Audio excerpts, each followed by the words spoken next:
Hey there. By now you've seen the title of today's show. So let me ask you, is balance a myth? And why are we even talking about it when the name of the show itself is the Balance to Excellence show? But what we will end up talking about is what is in a name and why are names important to how we think about things. So let's dive in.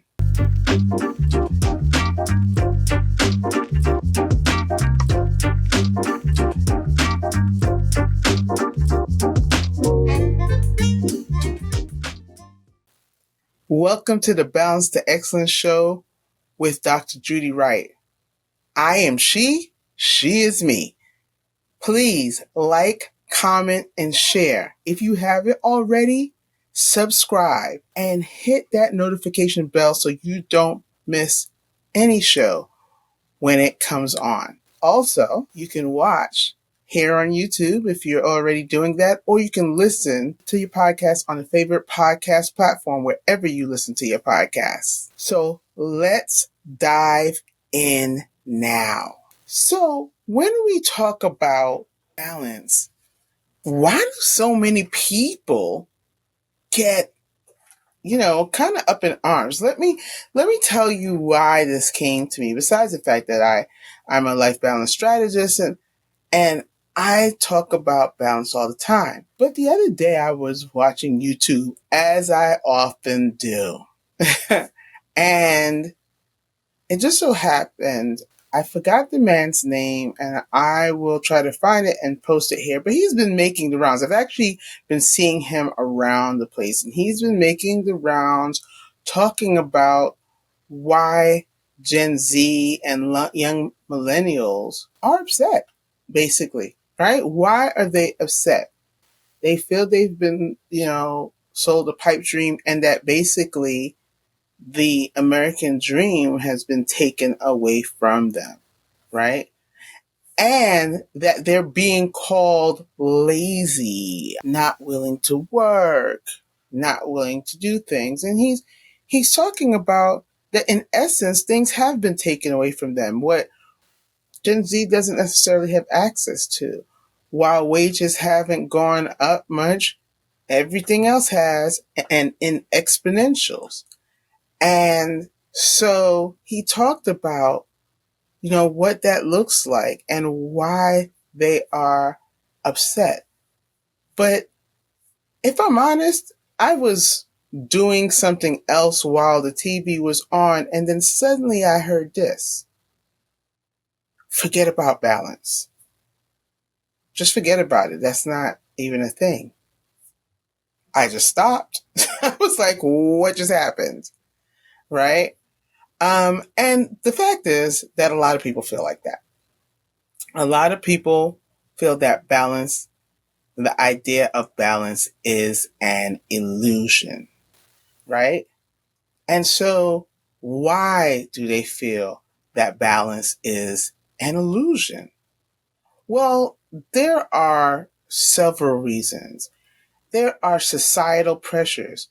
In this country, we are a capitalistic society. So societal pressures can be anything from what is absolutely necessary in society to survive and to thrive to what is not necessary, but it affords a look. In order to look successful, I need to have the best car, the best looking home, the most expensive suits, and so on, the most expensive jewelry, so on and so forth. But to get those things, you need to be able to make a lot of money, right? You need to be able to keep up with the Joneses. And then there's societal pressures to do things because of culture. Perhaps in your culture, you're supposed to, take care of your children, take care of your parents, maybe even take care of your grandparents. Perhaps that's part of your culture. And that can cause some pressures as well. there's the economic reality, right? If I am to survive, there is literally no state in America now that doesn't have a situation where minimum wage would not be able would be able to foster your lifestyle. Every state has portions of it where minimum wage job wouldn't work. And so what does that mean? Now to just survive, you need to pick up an extra income somewhere, whether it be, your own hustle, become part of the gig economy along with your regular job, so on and so forth. And now we have households where it's not a 2-income household. It may be a 3-income household, a 4-income household. Heck, it could be a 5-income household, and yet you still only have 2 adults, right? So, that the economic reality, what it costs to go and get groceries, what it costs to keep a roof over your head, the ability to buy a home, that again, the pressures of all of that. And also just your personal experience. All of these things go into why people believe that the idea of balance is simply an illusion. And trust me, this is not just in the US. This is happening all over the world, right? And not just in countries that are less developed, but also in countries that are considered more developed. It is happening all over the world where people just feel like what is happening, what it took, the effort that it took to get something before and live the dream wherever you are. That effort needs to be amped up by exponentials. There's still only 24 hours to a day. You're still only one person, right? So let's talk about why they came up with work-life balance and where it fell short.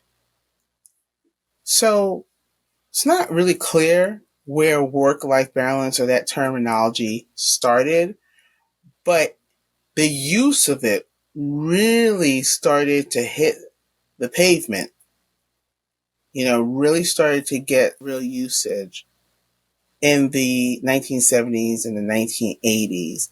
And this all came through because now you're in this post-World War II era where more women are working outside of the home. And so the work landscape changed. But what that now meant is you had people working outside the home. The men had already been working outside the home. The women had been working inside. But now that's changing where the women are also working outside of the home. And now suddenly in the fast-paced world, work world, you had to somehow figure out how to manage that, still manage the home front. Okay. And this could be as a couple. This could be on the women. Oftentimes that was on the women, and still be able to live a life without completely being stressed out and overwhelmed. And what was happening was being stressed out and overwhelmed. And so this ideology of having boundaries in place where there's work, and then there's a boundary, and then there's your personal life. And never the twain should be intertwined, because you deserved a personal life that was unmarred by the pressures of work. And when you were at work, your work should not be intruded upon by things that are happening in your personal life. And it was felt that this was going to be a better way so that you could actually protect this personal peace. And so that rolled on, and papers, white papers, books, all talked about work-life balance. So what happened is that didn't work out too well. It didn't work out too well because the plain fact of the matter is sometimes you can't have those strict boundaries. Sometimes the lines are blurred, not to impinge too much on either part so that you can't get anything done in either part, but sometimes the lines are blurred. And sometimes it can't be that strict. And furthermore, it really made work life seem like the only two entities that mattered. That there was work and there was life. And that was it. What does that mean? Right? When you think about work, okay, I go to work, I take care of the stuff at work, and that's work. And then life. Well, what's life? There's your personal life, but that includes stuff to do with family, stuff to do with maybe a romantic relationship, stuff to do with possibly, personal passion that you have, stuff to do with, finances. All kinds of things go into life. So you have all these things that go into life, and it still gets a piece or a part that's equal size to work. Work takes up all of this, equal size to all that goes into the personal aspect of your life. So that didn't work out too well. Enter the concept of work-life integration, which more blurs the lines of work and life. It blurs the boundaries, but the whole point of blurring the boundaries is the realization that the boundaries are somewhat blurred, and that for a more seamless transition, a less jarring transition between when you finish your work day and you're going into the personal life space, you want to be seamless, right? A more calm, a more harmonious transition. And so it was felt that work-life integration, that they are integrated together, was better. And it has become more accepted as an alternative to work-life balance. And I say more accepted as opposed to fully accepted because it hasn't been widely accepted. Now, why hasn't it been widely accepted? Well, some of it is cultural, right? Some people really, believe that there, should be those boundaries between. And then some people say, I don't like to blur those lines. I need the strict boundaries. Humans are funny because on the one hand, we hate those boundaries because that's not real. And on the other hand, we say, well, we don't like the blurring, right? Because now they're encroaching upon each other. And so it hasn't been widely accepted, but it has become more accepted as an alternative to work-life balance. So then let's talk about life balance. Life balance is the term that I use as a life balance strategist.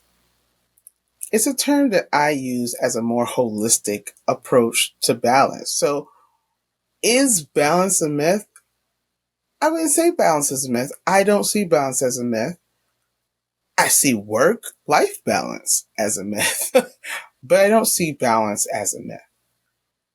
When we talk about life balance, you're talking about a more holistic approach, right? Because when you think of the term, and this is what I mean by names matter, right? When you say stuff to yourself, it's like when people talk about doing positive affirmations, even the act of saying, I will not do something negative. I will not do that. You know, the experts will tell you, and myself, I'll tell you, don't use the words will not, right? Because what your brain picks up is the not, right? The brain is very astute. And what the brain picks up is the not and sees it as a negative. Rather than say, I will not judge myself badly, right? Say what you will do. I will see myself for the wonderful person that I am, inside and out, right? So now we didn't use these negative terms, even though we were trying to say something very positive, we didn't use these negative terms to do it, right? We used positive terms. In the same way, work-life balance on its own does not truly imply balance. Because you, as I said before, you have work on one hand. A lot of people, when they think balance, they think about the scales, like here's a scale or two-sided scale, like you see with the scales of justice. Work is in one hand, life is in the other. Life usually denoting personal life. But we already said personal life has all this stuff in it. Work has work. And yet, work gets to hold this part of the scale, and life, and all the parts of personal life, gets to hold this part of the scale? Does that seem fair? And worse yet, then a lot of times, somehow, even though work is just work and life has all these parts, personal life has all these parts, somehow work will be the heavier one in a lot of aspects. Sometimes it's personal life that's the heavier one, but a lot of times what really throws people off is that work ends up being the one that's heavier on that side. Again, how is that fair? So the term in itself, work-life balance, already doesn't really imply true, fair balance. The other part is, let's think about this for a moment. Isn't work a part of life? When did work, except unless you're a retiree, when did work stop being a part of life? Work is not on Mars and life is this other entity on Venus, right? No, work is a part of life. So going back to the idea that balance is not just pie in the sky thinking, let's think of a pie rather than the two-sided scale, right? If you think of the whole thing as a pie, if you think of life balance as a pie, what you have is that one of those slices of that pie is work, just one. Then another slice may be relationships. Another slice may be finances. Another slice may be education. Another slice may be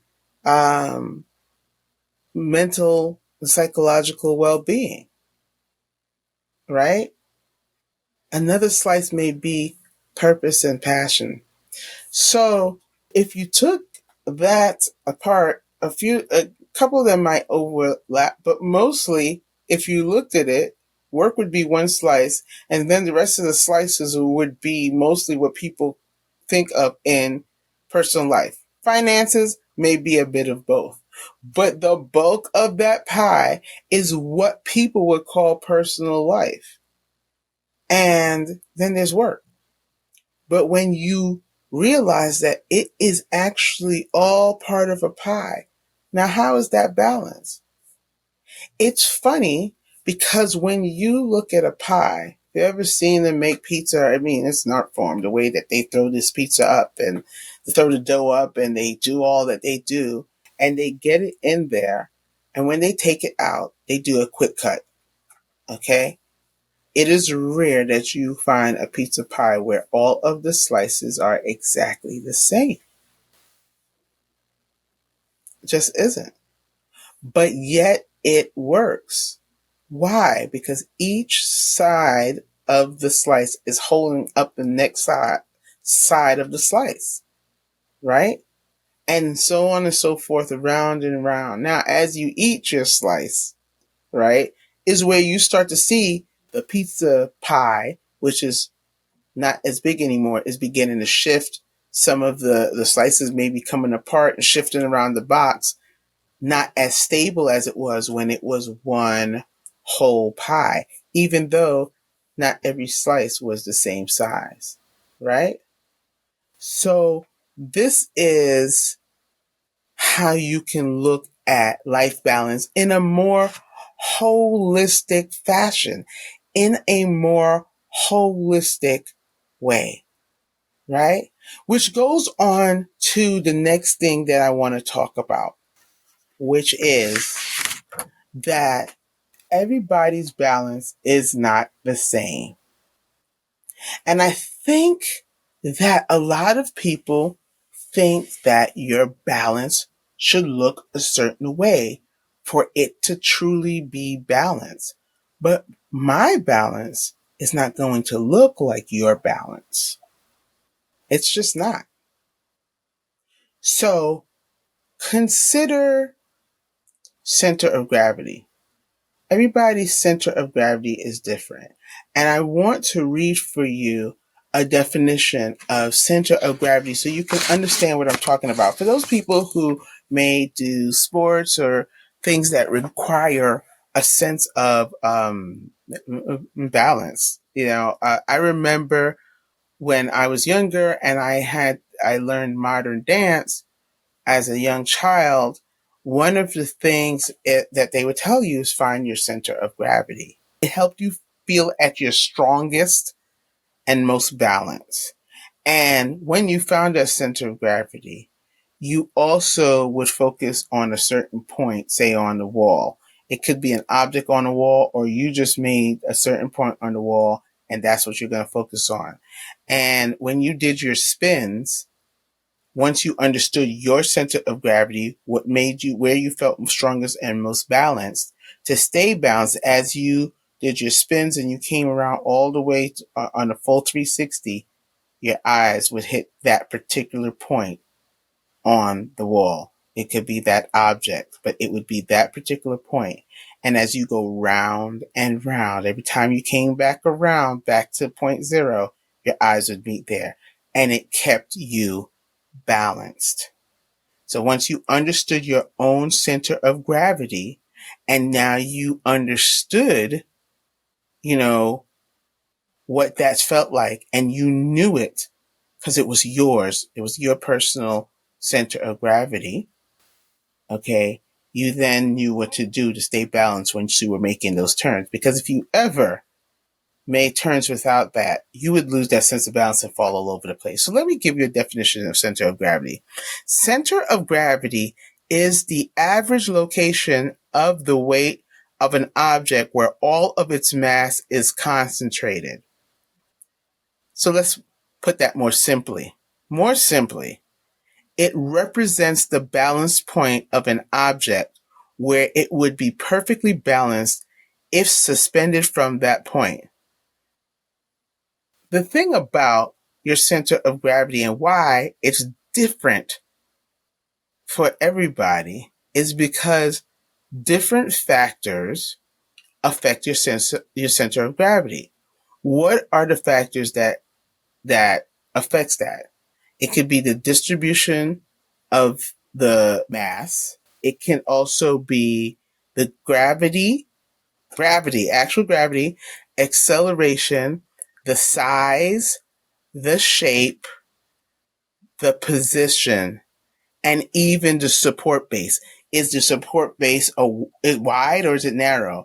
You ever notice sometimes you have to stand at a wider gate to really feel strong and centered, right? That may change your center of gravity depending on where you are. if you've ever, I've seen entertainers, and I'm sure you've seen it too, entertainers that at some of their concerts, they're doing shows on this, I don't even know what you call this, like a tilt-a-wheel, right? And I keep thinking to myself, I'd be, it would be enough for me to try not to fall on this tilt-a-wheel. I'm sure I wouldn't if I focused, but can I focus and do a whole show or do whatever song that may have certain moves, plus concentrate on singing the song, all of those things together? It's like, really? You know? But you really have to learn your center of gravity. And depending on where you are, even that changes. Again, because size, shape, support base, the concentration of the mass in that object. What is the gravity like in the place that you are now? What position are you in? All of that is important to your center of gravity. And when you find your personal center of gravity, you will understand how to be more balanced, and not only become more balanced, but stay more balanced. All of this becomes super important. When you find that center of gravity that allows you to find and maintain balance, it gives you clarity of what you're doing, what your priorities are, what your passion is. It gives you what your purpose is. It gives you clarity. It helps you with emotional stability. It helps you with resilience in the tough times. It helps you to balance your priorities, understand your priorities, understand your values. It helps with all of that.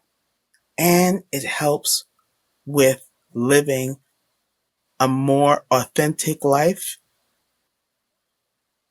and be your more authentic self. So all of these things, and that's why I know it's like, why did she go into center of gravity? But I really wanted you to understand when that becomes super, super important. So finally, I want to just delve a little bit more into the importance of life balance. When you feel imbalanced or unbalanced, it's stressful. I don't, think about, having your equilibrium thrown off. Sometimes people's equilibrium can get thrown off because their ears get clogged or there's a nerve problem and their equilibrium just gets thrown off and now they feel dizzy. How stressful is that? How stressful is it to try to stay upright when you feel that way and you keep feeling like you're going to fall? You're falling off to one side. How stressful is that? Right?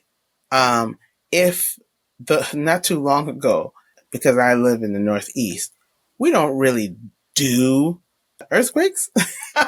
We've had a couple, they're few and far between. I think the last one that I experienced, even though I was told there was one a few years ago, the last one I had experienced prior to a few weeks ago was, I believe it was in 2011.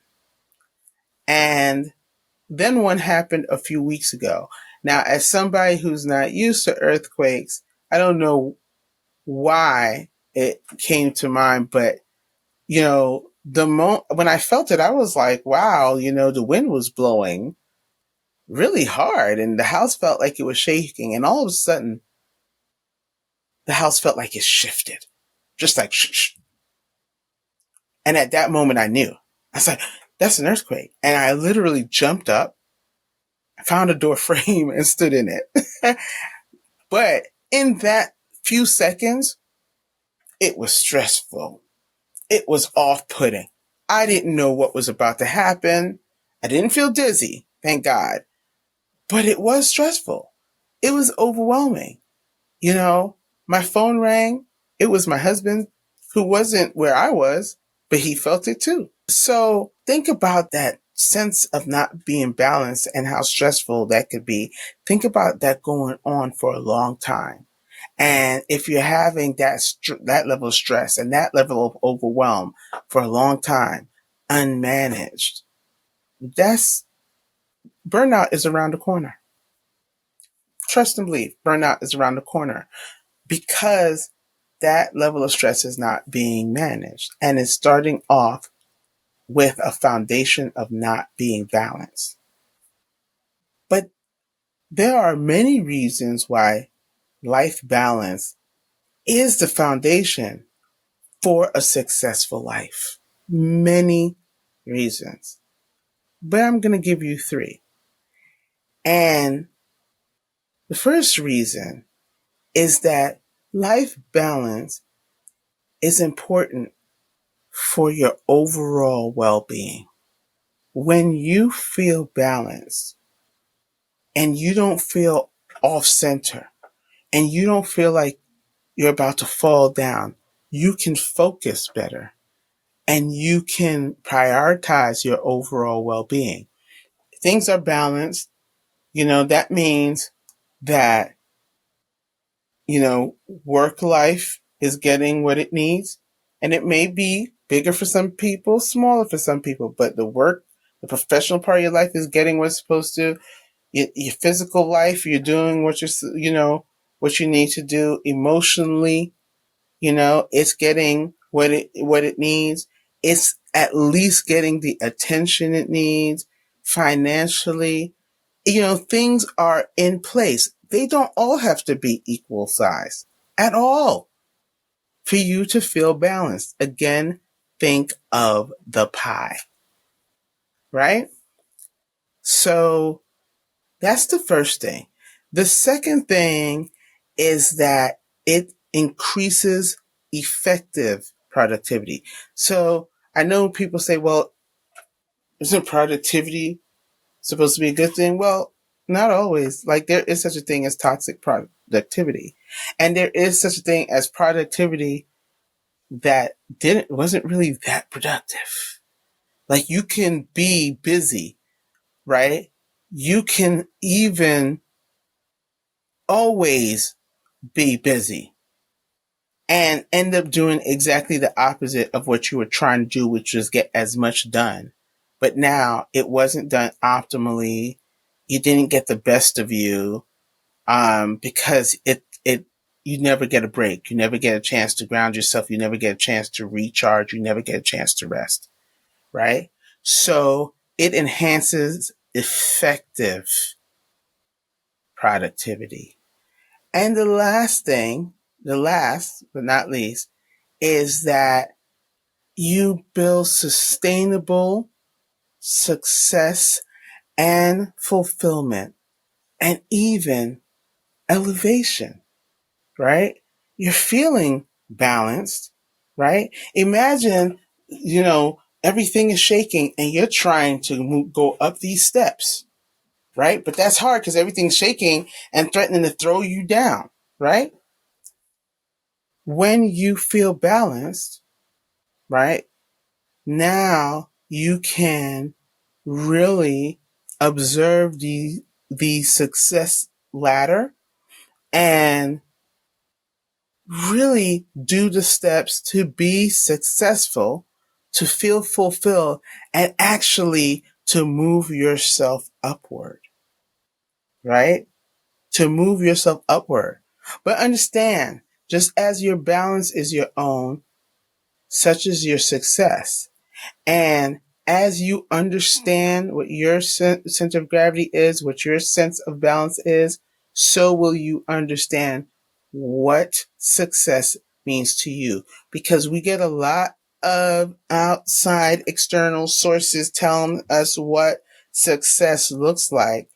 Going back to earlier when we were talking about how some people think it's an illusion, and some of that are the societal pressures.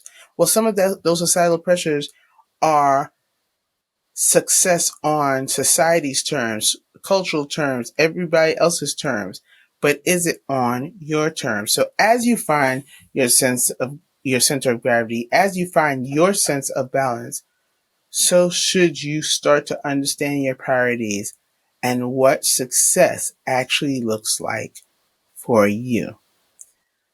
So, long-winded version of, is balance a myth?